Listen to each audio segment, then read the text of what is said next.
ನಮಸ್ಕಾರ ಯೂಟ್ಯೂಬ್ ಪ್ರೇಕ್ಷಕರಿಗೆಲ್ಲ. ನಾನು ಗಿರಿಧರ ಮಾತಾಡ್ತಾ ಇರೋದು. ನಾವಿವತ್ತು ಒಂದು ಪುಣ್ಯಕ್ಷೇತ್ರಕ್ಕೆ ಕರ್ಕೊಂಡು ಹೋಗ್ತಾ ಇದ್ದೀವಿ. ನಿಮ್ಮನ್ನು ನೋಡ್ತಾ ಇರಿ ಕೊನೆವರೆಗೂ. ನಿಮ್ಮ ಕಷ್ಟಗಳು, ನಿಮ್ಮ ಈಡೇರಿಕೆಗಳು ಎಲ್ಲ ಬೇಗನೆ ಒಂದು ದಾರಿ ತೋರಿಸ್ತಾನೆ ಈ ದೇವರು. ಅಂದಾಗೆ ಈ ದೇವಸ್ಥಾನ ಬರೋದು ತುಮಕೂರು ಡಿಸ್ಟಿಕ್, ಕುಣಿಗಲ್ ತಾಲೂಕು, ಕುಣಿಗಲ್ ಹತ್ರನೇ. ಆದರೆ ನೆಲಮಂಗಲ ಟು ಯಡಿಯೂರು ರೋಡಲ್ಲಿ, ಯಡಿಯೂರು 15 ಕಿಲೋಮೀಟ್ರ್ ಇದ್ದಂಗೆ ಅಲ್ಲಿ ಏರೂರು ಅಂತ ಒಂದು ಊರು ಸಿಗತ್ತೆ. ಅಲ್ಲಿಂದ 3 ಕಿಲೋಮೀಟ್ರು ತೆಪ್ಸಂದ್ರ ಬೆಟ್ಟದ ನರಸಿಂಹಸ್ವಾಮಿ ಅಂತಲೇ ಇದಕ್ಕೆ ಹೆಸರು. ಇನ್ನೊಂದೇನು ಅಂದರೆ ಯೋಗವನ ಬೆಟ್ಟಕ್ಕೆ ಒಂದು ದಾರಿ ಐತೆ. ಆಮೇಲೆ ಇದು ಬೆಟ್ಟದ ನರಸಿಂಹಸ್ವಾಮಿ ಇದು ಒಂದೇ ರೋಡಲ್ಲೇ ಬರೋದು. ಆದರೆ ಮುಂದಕ್ಕೆ ಹೋಗಿ ಕವಲು ದಾರಿ ಆಗ್ತವೆ ನೋಡಿ. ಕಾಡು, ಬೆಟ್ಟದ ಮೇಲೆ ಕಾಡಿನ ಮಧ್ಯೆ ರೋಡು ಎಷ್ಟು ತುಂಬ ಚೆಂದಾಗಿದೆ ಇದು. ಆದರೆ ಸ್ವಲ್ಪ ದೂರ ಮೈನ್ ರೋಡ್ ಮಾಡಿದ್ದಾರೆ. ಆಮೇಲೆ ಬೆಟ್ಟದ ಮೇಲೆ ಹತ್ತಬೇಕಾದ್ರೆ ನೋಡ್ಕೊಂಡು ಹೋಗ್ಬೇಕಾಗತ್ತೆ.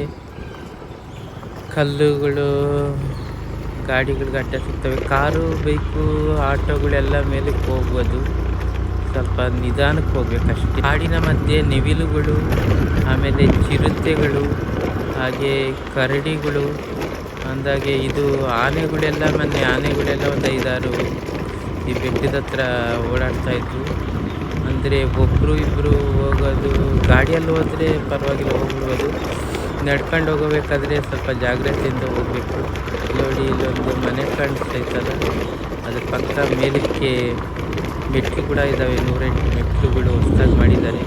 ಸರಿಯಾಗಿ ತೋರ್ಸೋಕ್ಕಾಗಿಲ್ಲ, ಯಾಕೆಂದರೆ ಗಾಡಿ ಒಂದು ಕೈಯಲ್ಲಿ, ಇನ್ನೊಂದು ಕೈಯಲ್ಲಿ ಮೊಬೈಲ್ ಇಟ್ಕೊಂಡು ಸರಿಯಾಗಿ ಡ್ರೈವಿಂಗ್ ಮಾಡೋಕ್ಕಾಗ್ತಾ ಇಲ್ಲ, ಅದಕ್ಕೆ ತೋರ್ಸೋಕ್ಕಾಗಿಲ್ಲ. ಇಲ್ಲಿ ಬೆಟ್ಟದ ಉಗ್ರ ನರಸಿಂಹಸ್ವಾಮಿ ಹತ್ರ ನಾವು ಏನು ಮಾಡಬೇಕು ಮೊದಲು ಹೋಗಿ ಅಂದರೆ ಪೂಜೆ ಮಾಡಿಸಿ ನಂತರ ನಮ್ಮ ಕಷ್ಟಗಳು ಅವರೇ ಇರ್ತಾರೆ. ಸುಮಾರು ಜನ 500 ಹತ್ರ ಹೇಳ್ಬೇಕು, ನಾವು ಹೂವು ಕೇಳಬೇಕು ದೇವ್ರನ್ನ ಅಂತ. ಆವಾಗ ಅವರು ದಾರಿ ಮಾಡಿಕೊಡ್ತಾರೆ. ಅದಾದಮೇಲೆ ನಮ್ಮ ಕಷ್ಟಗಳು ಇಲ್ಲ ಅಂದರೆ ನಮ್ಮ ಇಷ್ಟಾರ್ಥಗಳು ದೇವ್ರ ಹತ್ರ ಬೇಡ್ಕೊಂಡು ನಾವು ಸೇವೆ ಮಾಡ್ತೀವಿ. ನಮ್ಮ ಕೆಲಸ ಕಾರ್ಯಗಳೆಲ್ಲ ಬೇಗ ಜಯ ಆದರೆ ಅಥವಾ ನಮ್ಮ ಇಷ್ಟಾರ್ಥಗಳು ಬೇಗ ಸಿದ್ಧಿ ಆದರೆ ನಾವು ಸೇವೆ ಮಾಡ್ತೀವಿ ಇಷ್ಟು ತಿಂಗಳೊಳಗೆ ಅಂತ ಹೇಳಬೇಕು. ಆ ಥರ ಅರ್ಸ್ಕೊಂಡ ಮೇಲೆ ಆ ದೇವರು ಬಲಗಡೆ ಹೂವು ಕೊಟ್ಟರೆ ನಿಮಗೆ ಕೆಲಸ ಆಗತ್ತೆ ಅಂತ, ಎಡಗಡೆ ಹೂವು ಕೊಟ್ಟರೆ ಲೇಟಾಗಿ ಆಗತ್ತೆ ಅಂತ. ಒಟ್ಟಿನಲ್ಲಿ ಆ ದೇವ್ರ ಹತ್ರ ಹೋದ್ಮೇಲೆ ಸುಮ್ಮನೆ ಮಾತ್ರ ನೀವು ನಮಗೆ ಈ ಕೆಲಸ ಆಗಿಲ್ಲ ಅನ್ನೋದು ಯಾರು ಲೈಫಲ್ಲೂ ಇಲ್ಲ. ಅಷ್ಟು ಬೇಗ ಅಷ್ಟು ಚೆಂದಾಗಿ ಆ ಕೆಲಸ ಆಗಿರುತ್ತೆ. ಏನ್ರಿ ನೀವು ಆವಾಗಲಿಂದ ಹೇಳ್ತಾನೆ ಇದ್ದೀರಾ ದೇವಸ್ಥಾನ ಸಿಗತ್ತೆ ಅಂತ? ಏನಿಲ್ಲ, ಸ್ವಲ್ಪ ನಾನು ಪ್ರಕೃತಿ ಪ್ರೇಮಿ, ಅದಕ್ಕೆ ಈ ಪ್ರಕೃತಿ ಎಲ್ಲ ತೋರಿಸ್ಬೇಕು ಅಂತ. ಅಂದರೆ ಇಲ್ಲಿ ಬಂದರೆ ಏನೋ ಮನಸ್ಸಿಗೆ ಒಂದು ನೆಮ್ಮದಿ. ಈ ಪ್ರಕೃತಿ ಮಡಿಲಲ್ಲಿ ದೇವ್ರನ್ನ ವಿಶಾಲವಾಗಿ ಚೆಂದಾಗಿ ನೋಡ್ಕೊಂಡು ಹೋಗ್ಬೋದು. ಶನಿವಾರ ನಮ್ಮ ಹಬ್ಬದ ದಿನಗಳಲ್ಲಿ ಕೆಲವೊಂದು ಟೈಮು ಅರಸೇವೆ ಅಂತ ಮಾಡಿಸೋ ಟೈಮಲ್ಲಿ ತುಂಬ ಜನ ರಶ್ ಇರ್ತಾರೆ. ಆದರೆ ನೀವು ಖಾಲಿ ಟೈಮುಗಳಲ್ಲಿ ಬಂದರೆ ಆರಾಮಾಗಿ ಇಲ್ಲಿ ಪ್ರಕೃತಿ ಮಡಿಲಲ್ಲಿ ಟೈಮ್ ಪಾಸ್ ಮಾಡಿಕೊಂಡು ದೇವ್ರನ್ನ ಪೂಜಿಸ್ಕೊಂಡು ನಿಮ್ಮ ಹರಕೆಗಳನ್ನೆಲ್ಲ ಒತ್ತಿ ನಮ್ಮ ಇಷ್ಟಾರ್ಥಗಳೆಲ್ಲ ಸಿದ್ಧಿ ಆಗಲಿ ಅಂತ ದೇವ್ರನ್ನ ಬೇಡ್ಕೊಂಡು ಆರಾಮಾಗಿ ಒಂದಿನ ಟೈಮ್ ಪಾಸ್ ಮಾಡಿಬಿಟ್ಟು ಹೋಗ್ಬೋದು. ನೋಡಿ, ಬಂತು ದೇವಸ್ಥಾನ, ಇನ್ನೊಂದು ತಿರುವೈತಷ್ಟೇ, ಅದಾದಮೇಲೆ ದೇವಸ್ಥಾನ ಕಾಣಿಸ್ತೈತೆ ನೋಡಿ. ಇದು ಕಂಬದ ಉಗ್ರ ನರಸಿಂಹಸ್ವಾಮಿ ದೇವಸ್ಥಾನ ಅಂತ ನೂತನವಾಗಿ ಕಟ್ಟಿದ್ದಾರೆ. ಅದಾದಮೇಲೆ ಉದ್ಘಾಟನೆ ಟೈಮಲ್ಲಿ ಮತ್ತೆ ಲಕ್ಷ್ಮೀ ನರಸಿಂಹ ಮುಂದ್ಗಡೆ ಇಟ್ಟಿದ್ದಾರೆ. ಹಲೋ ಫ್ರೆಂಡ್ಸ್, ನೋಡಿ ಇದು ದೇವಸ್ಥಾನ. ಅದು ಪುರೋಹಿತರು ತೋಲ್ ಹೊರ್ಕೊಂಡು ಬರ್ತಾ ಇದ್ದಾರೆ. ಇವರೆಲ್ಲ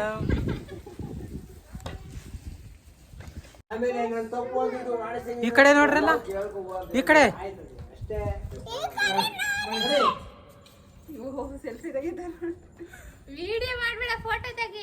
ಫೋಟೋ ತೆಗಿಬೇಕಾ? ಫೋಟೋ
ಬೆಟ್ಟದ ಮೇಲೆ ಸುತ್ತಲೂ ಸುಮಾರು ಒಂದು 50-60 ಕಿಲೋಮೀಟ್ರುಗಳು ಸುತ್ತಲೂ ಬೆಟ್ಟಗಳಿದ್ದಾವೆ. ರಂಗನಾಥ ಸ್ವಾಮಿ ಬೆಟ್ಟ ಕಾಣಿಸ್ತೈತಿ ಇಲ್ಲಿಂದ. ಅದಾದಮೇಲೆ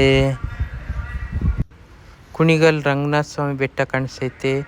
ಅದಾದಮೇಲೆ ಶಿವಗಂಗೆ ಬೆಟ್ಟ ಕಾಣಿಸ್ತೈತೆ. ಸುತ್ತಲೂ ತುಂಬ ಚೆನ್ನಾಗೈತೆ ವಾತಾವರಣ.